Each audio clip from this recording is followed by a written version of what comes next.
অনিশ্চয়তায় ভরা নতুন বছরকে সামনে রেখে 2024 সালে শেষবারের মতো বেলজিয়ামের ব্রাসেলসে বৈঠকে মিলিত হয়েছেন ইউরোপিয়ান ইউনিয়নের নেতারা। এ সময় তারা ইউক্রেনের প্রতি আবারও নিজেদের সমর্থন তুলে ধরেন। এছাড়া হোয়াইট হাউসে ডোনাল্ড ট্রাম্পের দ্বিতীয় মেয়াদে ফিরে আসায় আমেরিকার সাথে ভবিষ্যৎ বাণিজ্য নিয়েও উদ্বেগ জানান ইইউ নেতারা। বুধবার আয়োজিত ওই সম্মেলনে প্রথমবারের মতো নেতৃত্ব দেন নতুন European council president Antonio Costa. নতুন বছরকে সামনে রেখে পরিকল্পনা সাজাতে ব্রাসেলসে 2024-এর শেষ বৈঠক সেরে ফেলেছেন ইউরোপিয়ান ইউনিয়নের নেতারা। আলোচনায় সামনে এসেছে আমেরিকার নির্বাচন, ইউক্রেন যুদ্ধসহ অন্যান্য ইস্যু।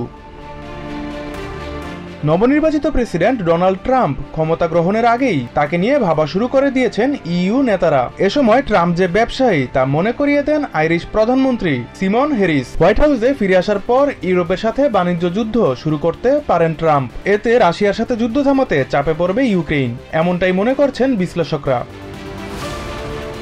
ইউ নেতারা ইউক্রেনের প্রধানমন্ত্রী ভলোদিমির জেলেনস্কিকে সহায়তার আশ্বাস দিলেও তা পর্যাপ্ত নয় বলে জানিয়েছেন তিনি। এই শীর্ষ সম্মেলনে পূর্ব ও পশ্চিমে প্রতিদ্বন্দ্বী শক্তির প্রভাবে অর্থনৈতিকভাবে স্থবির হয়ে থাকা ইউর অবস্থান নিয়েও আলোচনা করা হয়েছে।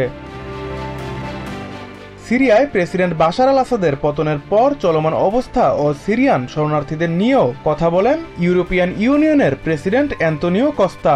বছরের শেষ দিকে ব্লকের বৃহত্তম দুটি অর্থনীতি ফ্রান্স ও জার্মানি রাজনৈতিক সংকটে পড়েছে।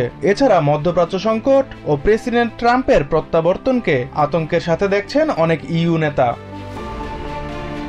Fuad Hasan, TVN 24 news desk.